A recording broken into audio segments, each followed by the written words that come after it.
Dear students, आज हम करेंगे केमिकल इक्वेशन के बारे में। तो देखते हैं कि केमिकल इक्वेशन क्या होती है और उन्हें कैसे बैलेंस करते हैं। तो केमिकल इक्वेशन क्या है, सपोज आप कोई रिएक्शन लिखते हैं जैसे कार्बन प्लस ऑक्सीजन, तो क्या बनता है, कार्बन डाइऑक्साइड बनता है। तो ये तो सबको पता ही है। तो इसको अगर हम सिंबल्स और फार्मूले की हेल्प से लिखते हैं तो वो एक केमिकल इक्वेशन होती है। तो केमिकल इक्वेशन जैसे मैं यहाँ पर लिख कर दिखा देता हूँ, C+O2 इजिकल टू क्या है, CO2 है। तो it is a symbolic representation of an actual chemical change. जो एक्चुअली में जो रियलिटी में केमिकल चेंज होता है उसको सिंबल्स या फार्मूले की हेल्प से रिप्रेजेंट करना, यही होती है केमिकल इक्वेशन। तो ये एक्चुअल केमिकल चेंज का मतलब क्या है कि अगर बाई चांस आप कोई ऐसी इक्वेशन लिख देते हैं जैसे Pt प्लेटिनम है ये plus 4 HCl is equal to PtCl4 plus 2H2, तो देखने में ये इक्वेशन ठीक लग रही है, लेकिन रियलिटी में ऐसा नहीं होता कि प्लेटिनम HCl के साथ रिएक्ट करके PtCl4 बनाए और हाइड्रोजन गैस निकले। तो ये कोई एक्चुअल केमिकल चेंज नहीं है, तो इसको हम केमिकल इक्वेशन नहीं मानते हैं। और केमिकल इक्वेशन जब आप इसी तरह से लिख देते हैं जैसे आपने हाइड्रोजन और ऑक्सीजन की रिएक्शन लिखी ऐसे इस तरीके से, तो यहाँ पर आप क्या देख रहे हैं कि नंबर ऑफ एटम्स ऑक्सीजन के इक्वल नहीं हैं दोनों साइड। ये यहाँ पर 2 एटम है और यहाँ पे ऑक्सीजन का क्या है, 1 एटम है। तो इस तरह की इक्वेशन को हम बोलते हैं स्केलेटन इक्वेशन। स्केलेटन इक्वेशन का मतलब है, इससे ये तो पता चल रहा है कि कौन कौन से सब्सटेंस रिएक्ट कर रहे हैं और क्या बन रहा है, लेकिन ये इक्वेशन प्रॉपरली बैलेंस नहीं है। तो इसको मैं बैलेंस कर दूंगा कि यहाँ पर ये 2 है तो यहाँ भी क्या कर देंगे, हम 2 कर देंगे। तो देखिए दोबारा करते हैं, तो यहाँ पर ऑक्सीजन को 2 किया तो हाइड्रोजन 4 हो गए, तो हमने हाइड्रोजन भी यहाँ पर क्या कर दिया है, 4 कर दिया है। तो इसे हम बोलते हैं बैलेंस्ड इक्वेशन। तो इक्वेशन जो है वो बैलेंस होनी चाहिए, तो बैलेंस करना जो है आपको आना चाहिए।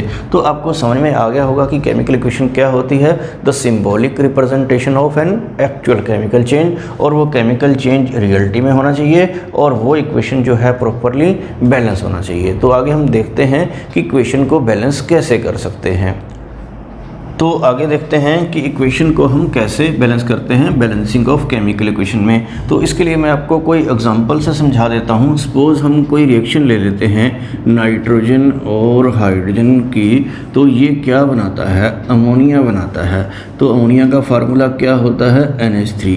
तो यहाँ पर आप देख रहे हैं नाइट्रोजन भी बैलेंस नहीं है, इधर 2 है और इधर 1 है, और हाइड्रोजन इधर 2 है और इधर 3 है। तो इसको बैलेंस करने का जो मेथड है, ये जो मेथड आपको बता रहा हूँ, इसको बोलते हैं हिट एंड ट्रायल मेथड, कि आप ऐसे ही आप ट्राई करते रहें तो कहीं ना कहीं से वो बैलेंस हो जाएगी। तो मैं इसको ऐसे कर देता हूँ कि 3 को 2 से और 2 को 3 से बैलेंस मल्टीप्लाई कर देता हूँ, तो हाइड्रोजन क्या हो जाती है, बैलेंस हो जाती है। तो यहाँ पर कोई प्रॉब्लम नहीं आई है। और नाइट्रोजन 2 है तो नाइट्रोजन तो पहले से ही 2 है, तो इस तरह से ये इक्वेशन सिंपल तरीके से बैलेंस हो गई। तो और एग्जांपल दे देते हैं, एक ये वाला एग्जांपल दे देता हूँ, जैसे ये है KClO3, इसको हीट करते हैं तो KCl पोटाशियम क्लोराइड प्लस क्या बनता है, ऑक्सीजन, और ये क्या होता है, पोटाशियम क्लोरेट होता है ये। तो यहाँ पर आप वही मेथड आप यूज़ कर सकते हैं, जैसे ऑक्सीजन यहाँ पर 3 है और यहाँ पर क्या है, 2 है, तो हम 2 को 3 से मल्टीप्लाई कर देंगे और 3 को क्या करेंगे, 2 से मल्टीप्लाई कर देंगे। तो इस तरह से ऑक्सीजन बैलेंस हो जाएगी। लेकिन यहाँ पर K अब 2 हो गए हैं तो K2 कर दिए, और Cl भी हमने 2 कर दिए तो Cl2 हो गए। तो इस तरह से ये इक्वेशन भी प्रॉपरली क्या हो गई है, बैलेंस हो गई है। तो और एग्जाम्पल दे देते हैं, एक ये एग्जाम्पल लीजिए आप, जैसे ये है C2H2, ये एक हाइड्रोकार्बन इस तरह के कंपाउंड होते हैं जिसमें कार्बन और हाइड्रोजन होती है, और जब उनका कंबस्शन होता है, ये इथाइन है इस तरह से इथेन होता है जो C2H6 होता है और इथीन जो होता है वो C2H4 होता है। तो इनका जब कंबशन होता है, कंबशन मतलब कि ये ऑक्सीजन की प्रेजेंस में बर्न करते हैं, तो हाइड्रोकार्बन जो भी बर्न करते हैं, जैसे मीथेन भी एक हाइड्रोकार्बन होता है, तो वो कार्बन डाइऑक्साइड और वाटर बनाते हैं। तो इसमें आप बैलेंस करके देखिए, इसको C2 है तो आप क्या करेंगे, यहाँ पर C2 लगा देंगे। तो C2 लगाएंगे तो फिर उससे क्या होगा, H जो है, H तो क्या है 2 ही है, लेकिन ऑक्सीजन का क्या प्रॉब्लम है, यहाँ पर ऑक्सीजन 4 है और एक 5, तो ऑक्सीजन 5 हो गई है, बाकी सब बैलेंस है। तो ऑक्सीजन यहाँ अगर 6 होती तो आप 3 कर देते, लेकिन 5 का आधा कितना होता है 5/2 या 2.5। तो लेकिन ये ऐसे यहाँ पर बैलेंसिंग में हम फ्रैक्शन में नहीं लिखते हैं, तो इसको मैं दोबारा लिख देता हूँ इस इक्वेशन को। तो इसको पूरी को हम क्या करते हैं 2 से मल्टीप्लाई कर देते हैं। 2 से मल्टीप्लाई करेंगे तो क्या आ जाएगा 2C2H2 प्लस 5O2, और इसको भी 2 से मल्टीप्लाई करेंगे तो क्या आएगा 4CO2 प्लस 2H2O। तो अब देखिए ये क्वेश्चन बैलेंस है कि नहीं है। कार्बन 4 है, यहाँ पे कार्बन 4 है, ऑक्सीजन कितने हैं 10, तो यहाँ पर 4 × 2 8 प्लस 2 कितने हो गए 10 हो गए, और हाइड्रोजन भी 2 × 2 4 है, और इस तरह से ये भी 4 है। तो जैसे मैंने ये इथाइन की रिएक्शन की है ऑक्सीजन के साथ, इस तरह से इनकी भी आप ऑक्सीजन के साथ रिएक्शन करके कार्बन डाइऑक्साइड वाटर बना के उसको बैलेंस कर लेना। तो इस तरह से आप और भी इक्वेशंस को प्रैक्टिस करना, तो उम्मीद है कि आप इक्वेशन को बैलेंसिंग करना आसानी से कर पाएंगे। तो आगे एक नया टॉपिक कर लेते हैं, ये है लिमिटिंग रिएक्टेंट या लिमिटिंग रिएजेंट।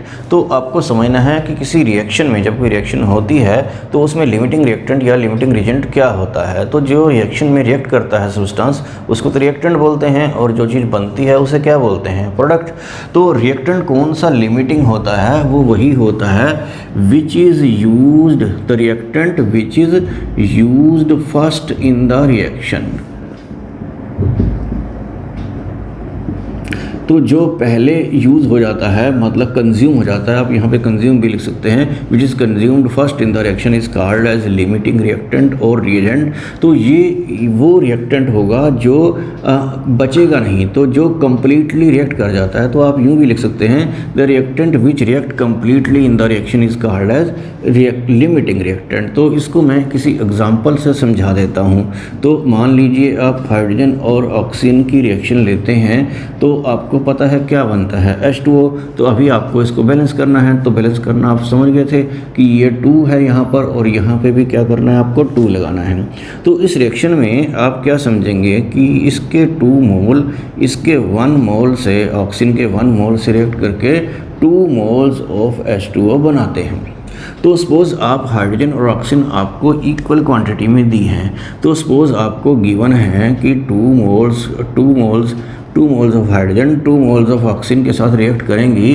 तो बताइए पहले इसमें लिमिटिंग रिएक्टेंट कौन सा होगा और पहले कौन सा कंज्यूम हो जाएगा। तो आप देखिए जब आप 2 मोल्स हाइड्रोजन के 2 मोल्स ऑक्सीजन के साथ रिएक्ट कराएंगे, तो देखिए हाइड्रोजन के 2 मोल्स के साथ ऑक्सीजन सिर्फ 1 मोल ही रिएक्ट करता है। तो इसका मतलब इसका 1 मोल जो है अनरिएक्टेड बच जाएगा, मतलब वो रिएक्ट नहीं करेगा, और ये 2 मोल्स पहले ख़त्म हो जाएंगे। तो इसका मतलब है इस रिएक्शन में hydrogen is the limiting reactant.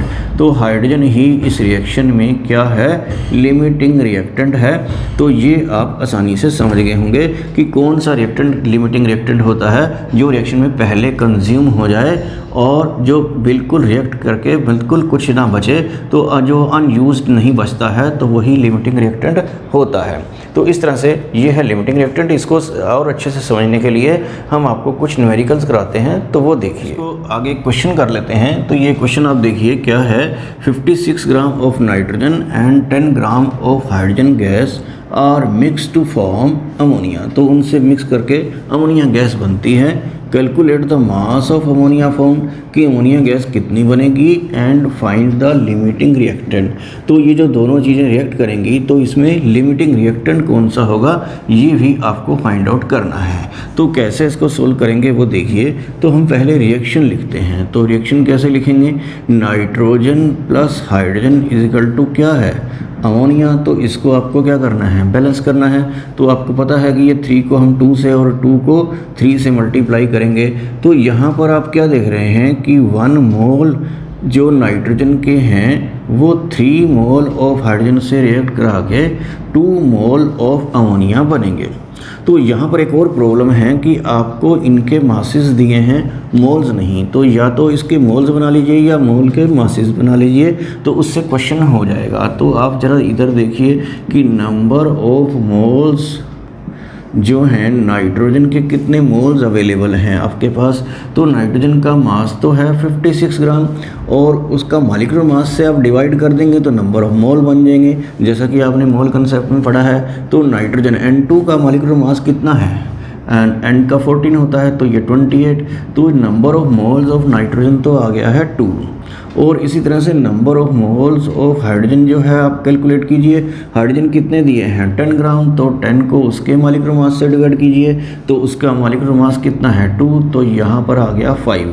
तो यहाँ पर आप देख रहे हैं कि नाइट्रोजन के तो 2 मोल्स अवेलेबल हैं और हाइड्रोजन के कितने हैं, 5 मोल्स अवेलेबल जो हैं। तो यहाँ पर जो रिएक्शन क्या कहती है हमारी कि 1 मोल नाइट्रोजन के साथ हाइड्रोजन कितने मोल रिएक्ट करता है, 3 मोल।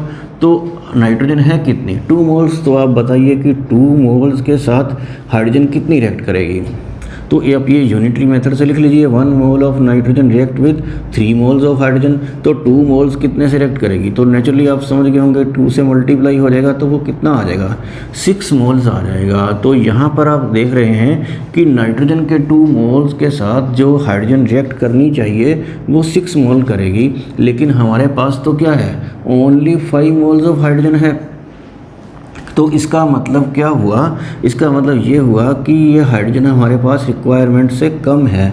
तो इसका आंसर यही आ गया कि hydrogen is the limiting reactant. तो हाइड्रोजन ही लिमिटिंग रिएक्टेंट है क्योंकि ये रिक्वायर्ड से कम है। इसके 2 मोल्स के साथ ये 5 मोल रिएक्ट करने के लिए अवेलेबल है, जबकि रिएक्ट कितनी करनी चाहिए, 6 मोल। तो हाइड्रोजन जो है वो एक लिमिटिंग रिएक्टेंट है। तो ये बात आप समझ गए होंगे कि लिमिटिंग रिएक्टेंट कैसे फाइंड आउट करना है। अब आगे क्वेश्चन में क्या है कि वो ये भी कैलकुलेट कराना चाहता है कि अमोनिया गैस कितनी बनेगी। तो अमोनिया गैस हम हाइड्रोजन के हिसाब से बताएंगे क्योंकि हाइड्रोजन हमारे पास कम है, तो उसके अकॉर्डिंग देखेंगे कि कितनी अमोनिया बन सकती है। तो यहाँ आप देख रहे हैं कि 3 मोल्स ऑफ जो हाइड्रोजन है that gives 2 moles of ammonia. 2 moles of ammonia का मतलब है कितना, 2 मोल्स का मतलब है कि नाइट्रोजन और हाइड्रोजन ये NH3 का मॉलिक्यूलर मास कितना होता है, ये आ जाएगा 14 + 3 कितना 17। तो इसका मतलब ये हुआ कि 3 मोल्स ऑफ हाइड्रोजन से हमें अमोनिया मिलेगा कितना, 34 ग्राम। तो हमें कैलकुलेट करना है जितना हमारे पास है 5 मोल से। तो 5 मोल्स ऑफ हाइड्रोजन से अमोनिया गैस कितनी मिलेगी, तो आप कैलकुलेट कर सकते हैं। तो ये 34 अपॉन क्या 3 इंटू कितना आ जाएगा, 5 आ जाएगा। तो ये अगर आप ये कैलकुलेट करेंगे तो ये अप्रोक्सीमेटली आ जाएगा 56.5 ऐसे कोई वैल्यू आ जाएगी। तो इतने ग्राम अमोनिया हमारे पास बनेगी। तो इस तरह से ये एक सिंपल क्वेश्चन था कि आप लिमिटिंग रिएक्टेंट भी फाइंड आउट कर सकते हैं और जो प्रोडक्ट बना है वो लिमिटिंग रिएक्टेंट के विद रिस्पेक्ट टू आपको फाइंड आउट करना है कि वो कितने ग्राम बन पाया है। तो इसी टॉपिक पर हम एक और क्वेश्चन देख लेते हैं। 3 gram hydrogen reacts with 30 gram of hydrogen to form water, find the limiting reactant, ये भी आपको फाइंड आउट करना है। और amount of hydrogen amount of H2O form, तो कितना वाटर बना है वो भी कैलकुलेट करना है। और amount of reactant left unreacted, तो जो रिएक्टेंट बच गया है तो वो भी आपको कैलकुलेट करना है कि कौन सा बचा है और कितना बचा है। तो इसको स्टार्ट करते हैं, देखिए कैसे करेंगे। तो रिएक्शन तो आपको कोई प्रॉब्लम नहीं होनी चाहिए रिएक्शन लिखने में। हाइड्रोजन और ऑक्सीजन से क्या बनेगा, H2O बनेगा। तो यहाँ पर आप इसको बैलेंस कीजिए। ऑक्सीजन 2 है तो आपको 2 से मल्टीप्लाई करना है, तो यहाँ पे 2 करना है। तो यहाँ पर अमाउंट में दे रखा है, तो यहाँ पे इसके जो 2 मोल्स हैं इसका 1 मोल ऑक्सीजन से रिएक्ट करके 2 मोल्स ऑफ वाटर बनाएगा। तो इसको मैं ग्राम में लिख लेता हूँ। इसका 1 मोल H2 का जो मॉलिक्यूलर मास है 2 का ही कैलकुलेट कर देते हैं तो वो कितना आएगा 4 ग्राम। तो जो इसका एटॉमिक मास है ग्राम में ले लिया। तो ऑक्सीजन का कितना होगा, ऑक्सीजन का 16 होता है तो ये कितना आ जाएगा 32 ग्राम आ जाएगा। और 2 मोल्स 1 मोल ऑफ वाटर आपको पता है जो इसका मॉलिक्यूलर मास है 18 ग्राम होगा, तो 2 मोल कितना होगा 36 ग्राम। तो यहाँ पर देखिए कि क्या हो सकता है। तो आपको पूछा है कि 3 ग्राम हाइड्रोजन 3 ग्राम जो हाइड्रोजन है that react with 30 gram of oxygen to form H2O। तो यहाँ ऑक्सीजन जो है वो 30 ग्राम है, तो उससे आपको निकालना है ये बाकी सारी चीज़ें। तो यहाँ पर देखिए कि 4 ग्राम जो है ये ऑक्सीजन 32 ग्राम इसमें रिक्वायर्ड है, तो हम 3 ग्राम ही हाइड्रोजन है हमारे पास तो सिर्फ, तो हम कैलकुलेट कर लेते हैं 4 ग्राम ऑफ हाइड्रोजन रिएक्ट्स विद कितना 32 ग्राम of oxygen.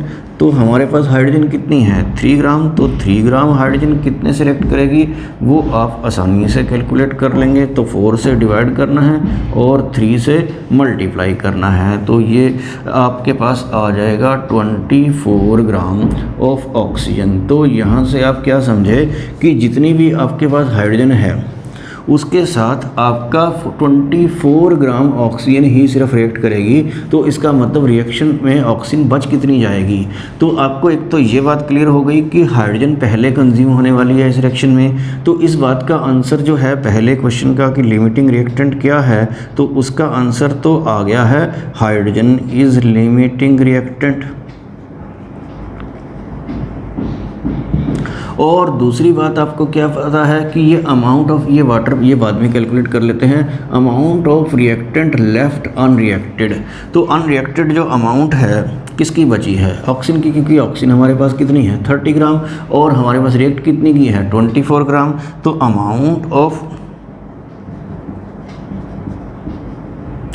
Oxygen left unreacted, unreacted का मतलब है बिना रिएक्ट किए जो बच गई है, तो वो आप माइनस कर दीजिए 30 में से 24 और ये आ जाएगा 6 ग्राम। तो आपके पास इस क्वेश्चन का आंसर भी आ गया है और लिमिटिंग रिएक्टेंट कौन सा है वो भी आपके पास आ गया है। तो अब क्या रह गया है अमाउंट ऑफ वाटर जो फॉर्म्ड है तो वो कितना बनेगा। तो आप यहाँ से कैसे इसको कैलकुलेट करेंगे वो बता देता हूँ। देखिए लिमिटिंग रिएक्टेंट इसमें हाइड्रोजन ही है और हाइड्रोजन आपके पास कितना है ओनली 3 ग्राम।